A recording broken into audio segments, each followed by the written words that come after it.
नमस्कार, मेरा नाम है प्रदीप। आप देख रहे हैं स्टडी ग्राफ। ये है यूनियन एंड इट्स टेरिटरी का सेकंड पार्ट। इससे प्रीवियस लेक्चर में हमने कुछ टॉपिक्स कवर करे थे। वो ये हैं: how the name of the country become India, union of states has been preferred to federation of states, why, classification of territory of India, parliament's power to recognise state and 100 constitutional amendment act 2015। इस lecture में हम ये topic cover करेंगे जिसमें है evolution of states and union territories.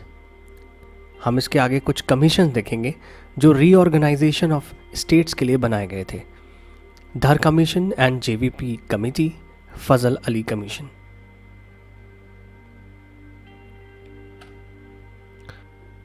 Evolution of states and union territories. जब देश आज़ाद हुआ था तो इंडिया को दो पॉलिटिकल कैटेगरीज में डिवाइड करा गया था। एक थे ब्रिटिश प्रोविंसेस, जो कि यहाँ पर आपको येलो कलर में दिखाई देंगे इस मैप में। ये सब ब्रिटिश प्रोविंसेस हैं जो डायरेक्टली रूल होते हैं ब्रिटिश द्वारा। और एक है प्रिंसली स्टेट्स जो ब्लू कलर्ड हैं। यहाँ के राजा तो होते थे, लेकिन जो पैरामाउंटेसी होती थी, जो सर्वोपरि जो आदेश होता था, वो ब्रिटिश क्राउन का होता था।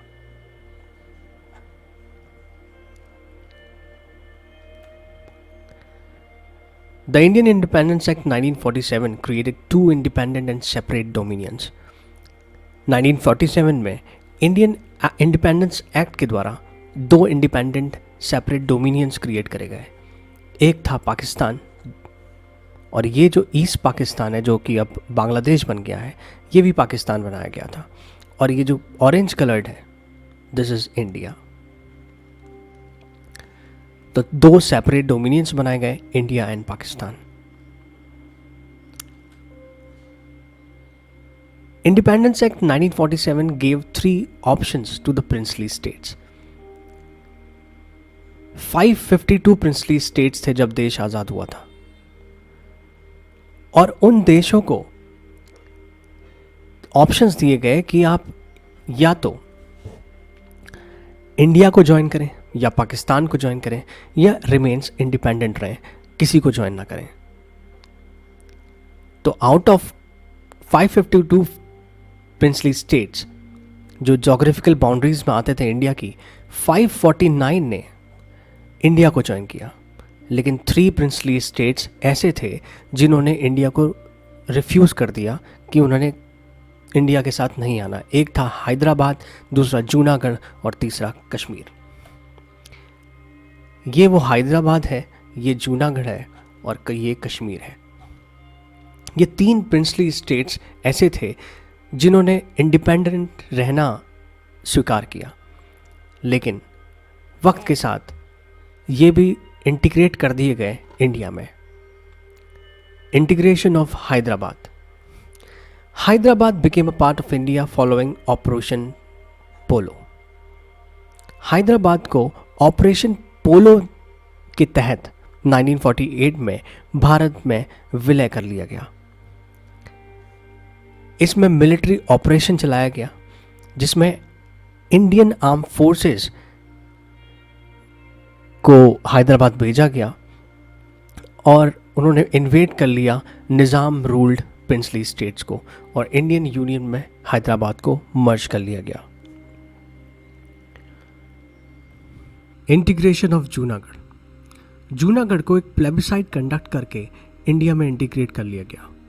प्लेबिसाइट का मतलब होता है जनमत संग्रह, जहां पर लोगों को, वहां के नागरिकों को ये राइट मिलता है कि वो वोट डाल के ये तय कर सकते हैं कि उन्हें इंडियन यूनियन से जुड़ना है या फिर पाकिस्तान से। तो 99% लोगों ने इंडिया के फेवर में वोट दिया, और गवर्नमेंट ऑफ इंडिया ने मिलिट्री फोर्स देके जूनागढ़ को एनेक्स कर लिया, और इस तरह जूनागढ़ इंडिया के साथ इंटीग्रेट हो गया।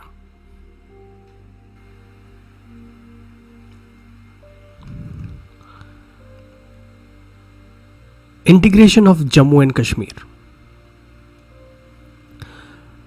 ऑन 26 अक्टूबर 1947 महाराजा हरि सिंह ने जम्मू एंड कश्मीर के लिए एक इंस्ट्रूमेंट ऑफ एक्सेशन साइन किया, जिसके तहत इंडिया को डोमिनियन स्टेटस मिला एज पर इंडियन इंडिपेंडेंस एक्ट 1947 और ये instrument of accession government of India act 1935 में बनाया गया था। और इस तरह जम्मू एंड कश्मीर को भी इंडिया में इंटीग्रेट कर लिया गया।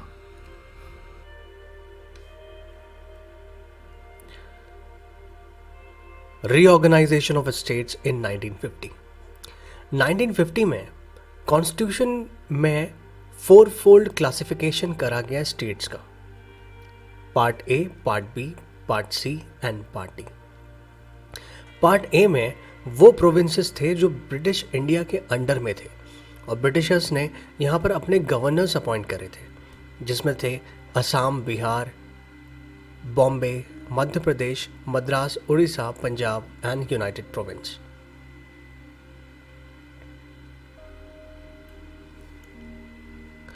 पार्ट बी में प्रिंसली स्टेट्स विद लेजिस्लेचर्स थे, जिसमें हैदराबाद, जम्मू एंड कश्मीर, मध्य भारत, मैसूर, पटियाला, ईस्ट पंजाब, राजस्थान, सौराष्ट्र, त्रिवेंकोर, कोचीन, विंध्य प्रदेश थे। पार्ट सी में ब्रिटिश इंडिया के प्रोविंसेस थे और ब्रिटिशर्स ने यहाँ पर चीफ कमिश्नर अपॉइंट करे थे और कुछ प्रिंसली स्टेट्स भी थे, जैसे Ajmer, Bhopal, Bilaspur, Cooch Behar, Coorg, Delhi, Himachal Pradesh, Kutch, Manipur and Tripura. Part D में अंडमान एंड निकोबार आइलैंड्स को रखा गया था। The grouping of states at the time was done on the basis of political and historical consideration rather than on linguistic or cultural divisions। जब ये ग्रुप बनाए गए तो सिर्फ पॉलिटिकल और हिस्टोरिकल चीज़ों को ही कंसीडर करा गया, लिंग्विस्टिक और कल्चरल डिविजन्स को नज़रअंदाज किया गया और तभी ये टेम्परेरी अरेंजमेंट था। इंडिया में 600 लैंग्वेजेस से ज़्यादा लैंग्वेजेस बोली जाती हैं और सभी लैंग्वेज को बोलने वालों को संतुष्ट करना इम्पॉसिबल था। जैसे महाराष्ट्र और कर्नाटका ने अपनी डिमांड रख दी कि उनकी जो बाउंड्री है उसको फिर से बनाई जाए, redistribution of boundary. When India gained independence, many groups were apprehensive of safety and security of their linguistic identity।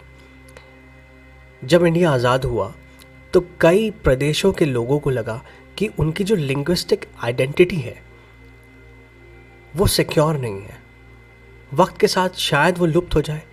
कई लोगों को ऐसा लगा। इंडिया के अलग अलग स्टेट्स में अलग अलग लैंग्वेज बोली जाती थी और इतना ज़्यादा डिफरेंस था उनके कल्चर में भी कि स्टेट रीऑर्गेनाइजेशन की डिमांड उठने लगी परमानेंट बेसिस पे। To look into the need for the reorganisation of states on the linguistic basis, भाषा ही आधार पर स्टेट्स को रीऑर्गेनाइज करने के लिए 3 कमेटी बनाई गई, जिनके नाम थे Dhar commission, JVP committee and Fazal Ali committee.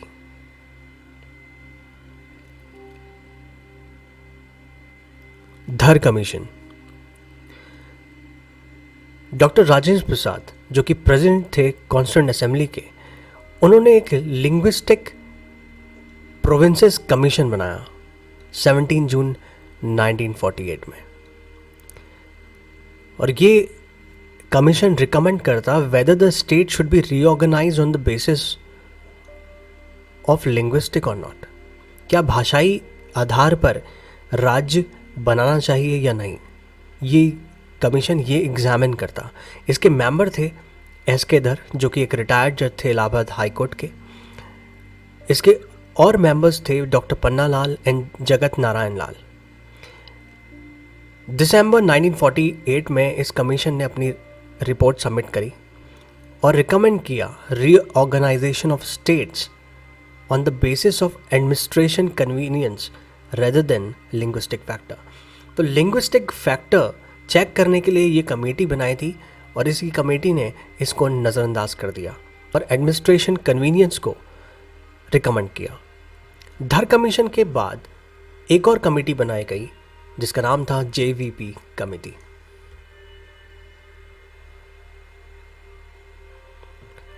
JVP committee भी reorganisation of states on linguistic basis पे बनाई गई, जो कि ये एग्जामिन करती क्या लिंग्विस्टिक बेसिस पे स्टेट्स को बनाना चाहिए या नहीं, कितना फिजिबल रहेगा स्टेट्स को लिंग्विस्टिक बेसिस पे बनाना। ये कमेटी बनाई दिसंबर 1948 में, जिसके मेंबर थे जवाहरलाल नेहरू, वल्लभ भाई पटेल एंड पट्टाभी सीतारामैया। अप्रैल 1949 में इसने अपनी रिपोर्ट सबमिट करी है और इस रिपोर्ट को बोला गया जेवीपी रिपोर्ट, जिसने लैंग्वेज के आधार पर रीऑर्गेनाइजेशन ऑफ स्टेट्स को रिजेक्ट कर दिया। और उसके बाद पूरे साउथ इंडिया में, स्पेशली इन साउथ इंडिया पे मास एजिटेशन होने लगे।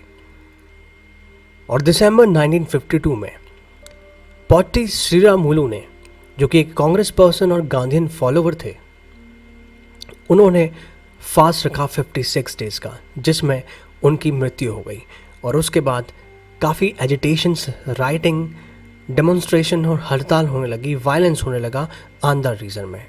और उसके बाद गवर्नमेंट को फोर्सफुली अक्टूबर 1953 में आंध्र प्रदेश बनाना पड़ा। तो ये जो एरिया है पूरा, ये मद्रास था और यहाँ पर से इस रीजन्स को डिवाइड कर दिया गया और ये आंध्र प्रदेश बनाया गया।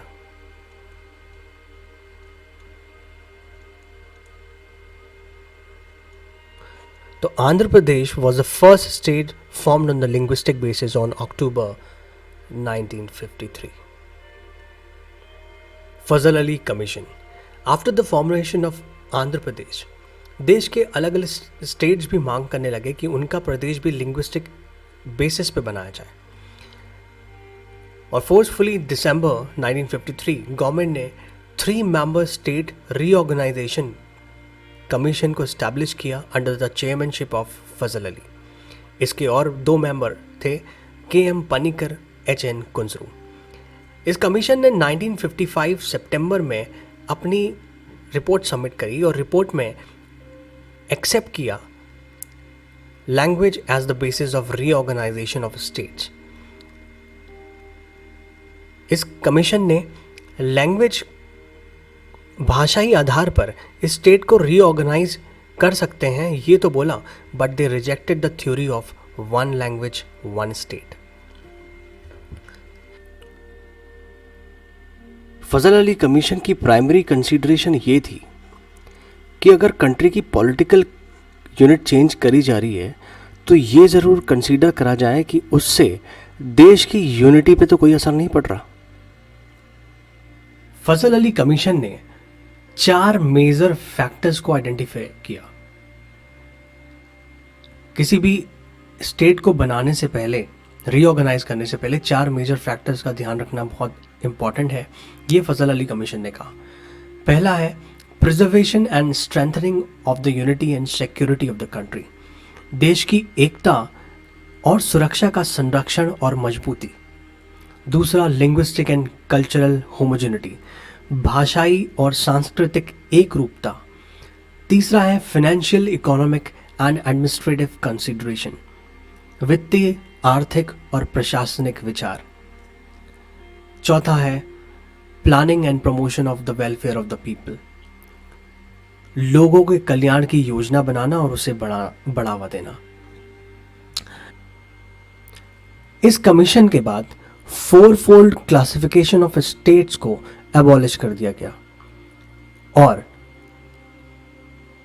16 स्टेट्स और 3 यूनियन टेरिटरीज को क्रिएट करने का सजेशन दिया और गवर्नमेंट ऑफ इंडिया ने इन सजेशंस को एक्सेप्ट कर लिया गया with certain minor modifications.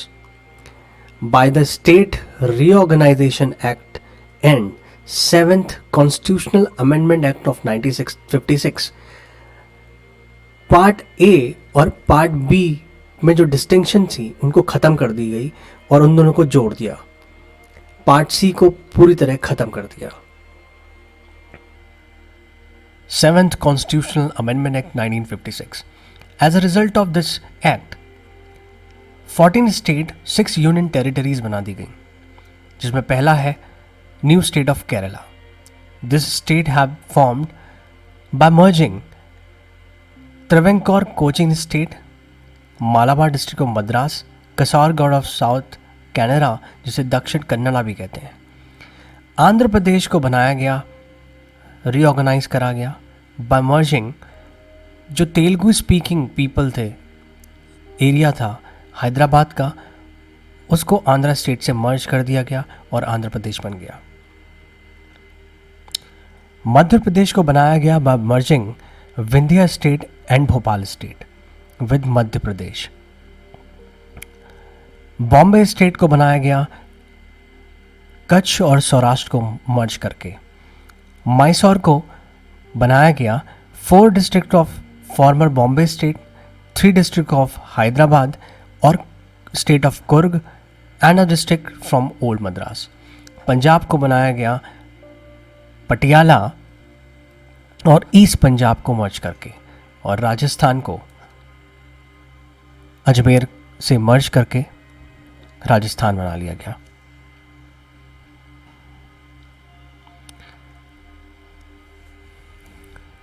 New union territories बनाई गई, लैकेडाइव, मिनिकॉय एंड अमेंडीवी आइलैंड जो आज लक्षद्वीप के नाम से जाने जाती है, और इसे मद्रास स्टेट से हटा दिया गया.